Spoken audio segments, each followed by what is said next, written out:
ओम साई राम। अध्याय 39। श्री साईनाथाय नमः। बाबा का संस्कृत ज्ञान। गीता के एक श्लोक की बाबा द्वारा टीका। समाधि मंदिर का निर्माण। इस अध्याय में बाबा ने गीता के एक श्लोक का अर्थ समझाया है। कुछ लोगों की ऐसी धारणा थी कि बाबा को संस्कृत भाषा का ज्ञान ना था और नाना साहेब की भी उनके प्रति ऐसी ही धारणा थी। इसका खंडन हेमाडपंत ने मूल मराठी ग्रंथ के 50वें अध्याय में किया है। दोनों अध्यायों का विषय एक सा होने के कारण वे यहाँ सम्मिलित रूप में लिखे जाते हैं। प्रस्तावना। शिरडी के सौभाग्य का वर्णन कौन कर सकता है। श्री द्वारकामाई भी धन्य है जहाँ श्री साईं ने आकर निवास किया और वहीं समाधिस्थ हुए। शिरडी के नर नारी भी धन्य है जिन्हें स्वयं साईं ने पधारकर अनुग्रहित किया और जिनके प्रेमवश ही वे दूर से चलकर वहाँ आए। शिरडी तो पहले एक छोटा सा ग्राम था, परंतु श्री साईं के संपर्क से विशेष महत्व पाकर वह एक तीर्थ क्षेत्र में परिणत हो गया। शिरडी की नारियां भी परम भाग्यशालिनी हैं, जिनका उन पर असीम और अभिन्न विश्वास के परे है। आठों पहर स्नान करते, पीसते, अनाज निकालते, गृह कार्य करते हुए वे उनकी कीर्ति का गुणगान किया करती थीं। उनकी प्रेम की उपमा ही क्या हो सकती है। वे अत्यंत मधुर गायन करती थी, जिससे गायकों और श्रोतागण के मन को परम शांति मिलती थी। बाबा द्वारा टीका। किसी को स्वप्न में भी ज्ञात न था कि बाबा संस्कृत के भी ज्ञाता हैं। एक दिन नाना साहेब चांदुरकर को गीता के एक श्लोक का अर्थ समझाकर उन्होंने लोगों को विस्मय में डाल दिया। इसका संक्षिप्त वर्णन सेवानिवृत्त मामलदार श्री बी देव ने मराठी साई लीला पत्रिका के भाग 4 में छपवाया है। इसका संक्षिप्त विवरण साईं बाबास चार्टर्स एंड सेइंग पुस्तक के 61वें पृष्ठ पर और the wondrous sand Sai Baba के पृष्ठ 36 पर भी छपा है। ये दोनों पुस्तकें श्री बी नरसिम्हा द्वारा रचित हैं। श्री बी देव ने अंग्रेजी में तारीख 27/9/1936 को एक वक्तव्य दिया है, जो कि नरसिम्हा स्वामी द्वारा रचित पुस्तक के भक्तों के अनुभव भाग 3 में छापा गया है। श्री देव को इस विषय की प्रथम सूचना नाना साहिब चांदुरकर वेदांत के विद्वान विद्यार्थियों में से एक थे। उन्होंने अनेक टीकाओं के साथ गीता का अध्ययन भी किया था तथा उन्हें अपने इस ज्ञान का अहंकार भी था। उनका मत था कि बाबा संस्कृत भाषा से सर्वथा अनभिज्ञ हैं। इसीलिए बाबा ने उनके इस भ्रम का निवारण करने का विचार किया। यह उस समय की बात है जब भक्तगण अल्प संख्या में आते थे। बाबा भक्तों से एकांत में देर तक वार्तालाप किया करते थे। नाना साहेब इस समय बाबा की चरण सेवा कर रहे थे और अस्पष्ट शब्दों में कुछ गुनगुना रहे थे। बाबा, नाना तुम धीरे धीरे क्या कह रहे हो? नाना, मैं गीता के एक श्लोक का पाठ कर रहा हूँ। बाबा, कौन सा श्लोक है वह? नाना, यह भागवत गीता का एक श्लोक है। बाबा कहते हैं, जरा उसे उच्च स्वर में कहो। तब नाना भागवत गीता के 4थे अध्याय का 34वां श्लोक कहने लगे। तद्विद्वि प्राणिपातेन परिप्रश्नेन सेवया उपदेक्ष्यन्ति ते ज्ञानम ज्ञानेन तत्त्वदर्शिनः। बाबा, नाना क्या तुम्हें इसका अर्थ विदित है? नाना, जी महाराज। बाबा कहते हैं, यह विदित है तो मुझे भी सुनाओ। नाना कहते हैं, इसका अर्थ है तत्व को जानने वाले ज्ञानी पुरुषों को भली प्रकार दंडवत कर सेवा और निष्कपट भाव से किए गए प्रश्न द्वारा उस ज्ञान को जान।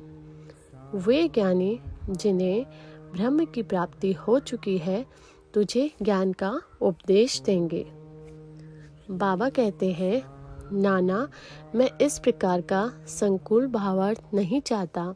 मुझे तो प्रत्येक शब्द और उसका भाषांतरित उच्चारण करते हुए व्याकरण सम्मत अर्थ समझाओ। अब नाना एक एक शब्द का अर्थ समझाने लगे। बाबा कहते हैं, नाना, क्या केवल साष्टांग नमस्कार करना ही पर्याप्त है? नाना कहते हैं, नमस्कार करने के अतिरिक्त मैं प्रणिपात का कोई दूसरा अर्थ नहीं जानता। बाबा कहते हैं, परिप्रश्न का क्या अर्थ है? तब नाना कहते हैं, प्रश्न पूछना। बाबा कहते हैं, प्रश्न का क्या अर्थ है? नाना उत्तर देते हैं, वही प्रश्न पूछना। बाबा पूछते हैं, यदि परिप्रश्न और प्रश्न दोनों का अर्थ एक ही है तो फिर व्यास ने परि उपसर्ग का प्रयोग क्यों किया? क्या व्यास की बुद्धि भ्रष्ट हो गई थी? नाना कहते हैं, मुझे तो परिप्रश्न का अन्य अर्थ विदित नहीं है। बाबा पूछते हैं, क्या सेवा? किस प्रकार की सेवा से यहाँ आशय है? नाना कहते हैं, वही जो हम लोग सदा आपकी करते रहते हैं।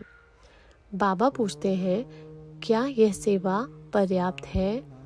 नाना जवाब देते हैं, और इससे अधिक सेवा का कोई विशिष्ट अर्थ मुझे ज्ञात नहीं है। बाबा पूछते हैं, दूसरी पंक्ति के उपदेशंति ते ज्ञान में क्या तुम ज्ञान शब्द के स्थान पर दूसरे शब्द का प्रयोग कर इसका अर्थ कह सकते हो? नाना कहते हैं, जी हाँ। बाबा पूछते हैं, कौन सा शब्द? नाना उत्तर देते हैं, अज्ञानम। बाबा कहते हैं, ज्ञान के बजाय उस शब्द को जोड़कर क्या इस श्लोक का अर्थ निकलता है? नाना बोलते हैं, जी नहीं, शांकर भाष्य में इस प्रकार की कोई व्याख्या नहीं है। बाबा पूछते हैं, नहीं है तो क्या हुआ? यदि अज्ञान शब्द के प्रयोग से कोई उत्तम अर्थ निकल सकता है तो उसमें क्या आपत्ति है? नाना कहते हैं, मैं नहीं जानता कि उसमें अज्ञान शब्द का किस प्रकार प्रयोग होगा। बाबा बोलते हैं, कृष्ण ने अर्जुन को क्यों ज्ञानियों या तत्वदर्शियों को नमस्कार करने, उनसे प्रश्न पूछने और सेवा करने का उपदेश किया था? क्या स्वयं कृष्ण तत्वदर्शी नहीं थे? वस्तुतः स्वयं ज्ञान स्वरूप थे। नाना कहते हैं, जी हाँ, वे ज्ञान अवतार थे, परंतु मुझे ये समझ में नहीं आता कि उन्होंने अर्जुन से अन्य ज्ञानियों के लिए क्यों कहा। बाबा पूछते हैं, क्या तुम्हारी समझ में नहीं आया? अब नाना हतप्रभ हो गए, उनका घमंड चूर हो चुका था। तब बाबा स्वयं इस प्रकार अर्थ समझाने लगे। पहला, ज्ञानियों को केवल साष्टांग नमस्कार करना पर्याप्त नहीं है। हमें सद्गुरु के प्रति अनन्य भाव से शरणागत होना चाहिए। दूसरा, केवल प्रश्न पूछना पर्याप्त नहीं है।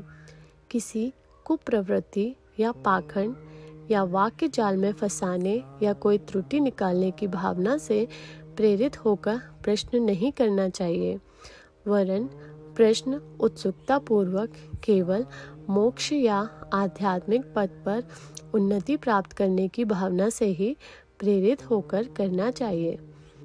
तीसरा, मैं तो सेवा करने या अस्वीकार करने में पूर्ण स्वतंत्र हूँ। जो ऐसी भावना से कार्य करता है, इसे सेवा नहीं कही जा सकती। उसे अनुभव करना चाहिए कि मुझे अपने शरीर पर कोई अधिकार नहीं है। इस शरीर पर तो गुरु का ही अधिकार है और केवल उनकी सेवा के निमित्त ही वह विद्यमान है। इस प्रकार आचरण करने से तुम्हें सद्गुरु द्वारा ज्ञान की प्राप्ति हो जाएगी। जैसा कि पूर्व श्लोक में बताया गया है, नाना को यह समझ में नहीं आ सका कि गुरु किस प्रकार अज्ञान की शिक्षा देते हैं। बाबा, ज्ञान का उपदेश कैसा है, अर्थात भविष्य में प्राप्त होने वाली आत्मानुभूति की शिक्षा। अज्ञान का नाश करना ही ज्ञान है। गीता के श्लोक 18 से 66 पर ज्ञानेश्वरी भाष्य की ओवी 1396 में इस प्रकार वर्णन है कि हे अर्जुन, यदि तुम्हारी निद्रा और स्वप्न भंग हो तब तुम स्वयं हो। वह इसी प्रकार है। गीता के अध्याय 5 से 16 के आगे टीका में लिखा है, क्या ज्ञान में अज्ञान नष्ट करने के अतिरिक्त कोई और भेद भी है? अंधकार नष्ट करने का अर्थ प्रकाश है। जब हम द्वैत नष्ट करने की चर्चा करते हैं तो हम अद्वैत की बात करते हैं। जब हम अंधकार नष्ट करने की बात करते हैं तो इसका अर्थ है कि प्रकाश की बात करते हैं। यदि हम अद्वैत की स्थिति का अनुभव करना चाहते हैं तो हमें द्वैत की भावना नष्ट करनी चाहिए। यही अद्वैत स्थिति प्राप्त होने का लक्षण है। द्वैत में रहकर अद्वैत की चर्चा कौन कर सकता है? जब तक वैसी स्थिति प्राप्त न हो तब तक क्या उसका कोई अनुभव कर सकता है? शिष्य श्री सद्गुरु के समान ही ज्ञान की मूर्ति है। उन दोनों में केवल अवस्था, उच्च अनुभूति, अद्भुत अलौकिक सत्य, अद्वितीय योग्यता और ऐश्वर्य योग में भिन्नता होती है। सद्गुरु निर्गुण, निराकार और सच्चिदानंद है। वस्तुतः वे केवल मनुष्य जाति और विश्व के कल्याण के निमित्त स्वेच्छापूर्वक मानव शरीर धारण करते हैं, परंतु नर देह धारण करने पर भी उनकी सत्ता की अनंतता में कोई बाधा उपस्थित नहीं होती है। उनकी आत्मलोप्ति, लाभ, दैविक शक्ति और ज्ञान एक से रहते हैं। शिष्य का भी तो यथार्थ में वही स्वरूप है, परंतु अनगिनत जन्मों के कारण उसे अज्ञान उत्पन्न हो जाता है और उसी के वशीभूत होकर उसे भ्रम हो जाता है तथा अपने शुद्ध चैतन्य स्वरूप की विस्मृति हो जाती है। गीता का अध्याय 5 देखो। अज्ञानेन न व्रतम ज्ञानम तेन मुह्यन्ति जन्तवः। जैसा कि वहाँ बतलाया गया है, उसे भ्रम हो जाता है कि मैं जीव हूँ, एक प्राणी हूँ, दुर्बल और असहाय हूँ। गुरु इस अज्ञान रूपी जड़ को काटकर फेंक देता है और इसीलिए उसे उपदेश करना पड़ता है। ऐसे शिष्य को जो जन्म जन्मांतरों से ये धारणा करता आया है कि मैं तो जीव, दुर्बल और असहाय हूँ, गुरु सैकड़ों जन्मों तक ऐसी शिक्षा देते हैं कि तुम ही ईश्वर हो, सर्वशक्तिमान और समर्थ हो। तब कहीं जाकर उसे किंचित मात्र भास होता है कि यथार्थ में मैं ही ईश्वर हूँ। सतत भ्रम में रहने के कारण ही उसे ऐसा भास होता है कि मैं शरीर हूँ, एक जीव हूँ तथा ईश्वर और यह विश्व मुझसे एक भिन्न वस्तु है। यह तो केवल एक भ्रम मात्र है जो अनेक जन्म धारण करने के कारण उत्पन्न हो गया है। कर्मानुसार प्रत्येक प्राणी को सुख दुख की प्राप्ति होती है। इस भ्रम, इस त्रुटि और इस अज्ञान की जड़ को नष्ट करने के लिए हमें स्वयं अपने से प्रश्न करना चाहिए कि यह अज्ञान कैसे पैदा हो गया, वह अज्ञान कहाँ है और इस त्रुटि का दिग्दर्शन कराने को ही उपदेश कहते हैं। अज्ञान के नीचे लिखे उदाहरण हैं कि मैं एक जीव हूँ, शरीर ही आत्मा है, ईश्वर, विश्व और जीव भिन्न भिन्न तत्व हैं। मैं ईश्वर नहीं हूँ, शरीर आत्मा नहीं है। इसका अबोध, इसका ज्ञान न होना कि ईश्वर, विश्व और जीव सब एक ही है।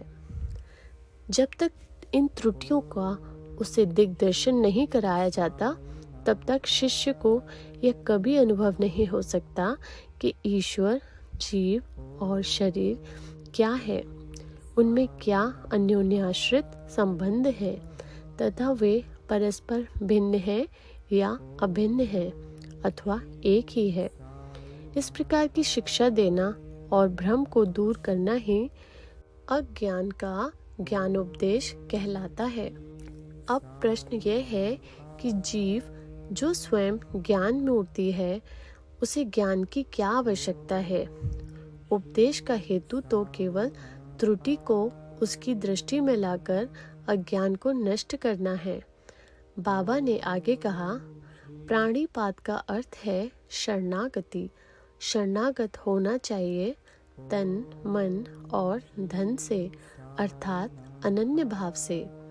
कृष्ण अन्य ज्ञानियों को और क्यों संकेत करते हैं? सद्भक्त के लिए तो प्रत्येक तत्व वासुदेव है। भागवत गीता 7 से 19 अर्थात कोई भी गुरु अपने भक्त के लिए श्री कृष्ण है और गुरु शिष्य को वासुदेव मानता है और कृष्ण इन दोनों को अपने प्राण और आत्मा मानते हैं। भागवत गीता अध्याय 7 से 18 पर ज्ञानदेव की टीका है। चूँकि श्री कृष्ण को विदित था कि ऐसे अनेक भक्त और गुरु विद्यमान हैं, इसीलिए उनका महत्व बढ़ाने के लिए ही श्री कृष्ण ने अर्जुन से ऐसा उल्लेख किया है। समाधि मंदिर का निर्माण।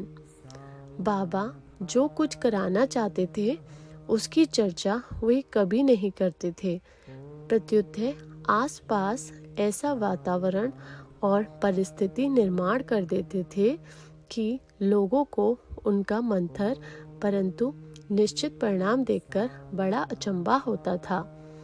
समाधि मंदिर इस विषय का उदाहरण है। नागपुर के प्रसिद्ध लक्षाधिपति श्रीमान बापू साहेब बूटी सह कुटुंब शिरडी में रहते थे। एक बार उन्हें विचार आया कि शिरडी में स्वयं का एक वाड़ा होना चाहिए। कुछ समय के पश्चात जब वे दीक्षित वाड़े में निद्रा ले रहे थे तो उन्हें एक स्वप्न हुआ। बाबा ने स्वप्न में आकर उनसे कहा कि तुम अपना एक वाड़ा और एक मंदिर बनवाओ। श्यामा भी वहीं शयन कर रहा था और उसने भी ठीक वैसा ही स्वप्न देखा। बापू साहेब जब उठे तो उन्होंने श्यामा को रुदन करते हुए देखकर उससे रोने का कारण पूछा। तब श्यामा कहने लगे, अभी मुझे एक स्वप्न आया कि बाबा मेरे बिल्कुल समीप आए और स्पष्ट शब्दों में कहने लगे कि मंदिर के साथ वाड़ा बनवाओ, मैं समस्त भक्तों की इच्छाएं पूर्ण करूंगा। बाबा के मधुर और प्रेमपूर्ण शब्द सुनकर मेरा प्रेम उमड़ पड़ा और गला रूंध गया और मेरी आंखों से अश्रुओं की धारा बहने लगी। इसीलिए मैं जोर से रोने लगा। बापू साहेब बूटी को आश्चर्य हुआ कि दोनों के स्वप्न एक से ही हैं। धनाढ्य तो वे थे ही। उन्होंने वाड़ा निर्माण करने का निश्चय कर लिया और श्यामा के साथ बैठकर एक नक्शा खींचा। काका साहेब दीक्षित ने भी उसे स्वीकृत किया और जब नक्शा बाबा के समक्ष प्रस्तुत किया गया तो उन्होंने भी तुरंत स्वीकृति दे दी। तब निर्माण कार्य प्रारंभ कर दिया गया और श्यामा की देख रेख में नीचे मंजिल, तहखाना और कुआं बनकर तैयार हो गया। बाबा भी लेंडी को आते जाते समय परामर्श दे दिया करते थे। आगे यह कार्य बापू साहेब जोग को सौंप दिया गया। जब कार्य इसी तरह चल ही रहा था, उसी समय बापू साहेब जोग को एक विचार आया कि कुछ खुला स्थान भी अवश्य होना चाहिए। बीचों बीच मुरलीधर की मूर्ति की भी स्थापना की जाए। उन्होंने अपना विचार श्यामा को प्रकट किया। तब बाबा से अनुमति प्राप्त करने को कहा। जब बाबा वाड़े के पास से जा रहे थे, तभी श्यामा ने बाबा से प्रश्न कर दिया। श्यामा का प्रश्न सुनकर बाबा ने स्वीकृति देते हुए कहा कि जब मंदिर का कार्य पूर्ण हो जाएगा, तब मैं स्वयं वहां निवास करूंगा। और वाड़े की ओर दृष्टिपात करते हुए कहा, जब वाड़ा संपूर्ण बन जाएगा, तब हम सब लोग उसका उपभोग करेंगे, वहीं रहेंगे, घूमेंगे फिरेंगे और एक दूसरे को हृदय से लगाएंगे तथा आनंद पूर्वक विचारेंगे। जब श्यामा ने बाबा से पूछा कि क्या यह मूर्ति के मध्य कक्ष की नींव के कार्य आरंभ का शुभ मुहूर्त है, तब उन्होंने स्वीकारात्मक उत्तर दे दिया। तभी श्यामा ने एक नारियल लाकर फोड़ा और कार्य प्रारंभ कर दिया। ठीक समय में सब कार्य पूर्ण हो गया और मुरलीधर की एक सुंदर मूर्ति बनवाने का प्रबंध किया गया। अभी उसका निर्माण कार्य प्रारंभ भी नहीं हो पाया था कि एक नवीन घटना घटित हो गई। बाबा की स्थिति चिंताजनक हो गई और ऐसा देखने लगा कि वे अब देह त्याग देंगे। बापू साहेब बहुत उदास और निराश से हो गए। उन्होंने सोचा कि यदि बाबा चले गए तो बाड़ा उनके पवित्र चरण स्पर्श से वंचित रह जाएगा और मेरा सब रुपया व्यर्थ ही हो जाएगा। परंतु अंतिम समय बाबा के श्रीमुख से निकले हुए वचनों ने मुझे बाड़े में ही रहना है, केवल बूटी साहिब को ही सांत्वना नहीं पहुंचाई, वरन अन्य लोगों को भी शांति मिली। कुछ समय के पश्चात बाबा का पवित्र शरीर मुरलीधर की मूर्ति के स्थान पर रख दिया गया। बाबा स्वयं मुरलीधर बन गए और वाड़ा साईं बाबा का समाधि मंदिर। उनकी अगाध लीलाओं की था कोई ना पा सका। श्री बापू साहेब बूटी धन्य है, जिनके वाड़े में बाबा का दिव्य और पवित्र पार्थिव शरीर अब विश्राम कर रहा है। श्री सद्गुरु साईनाथर्पणमस्तु। शुभम भवतु। ओम साई राम।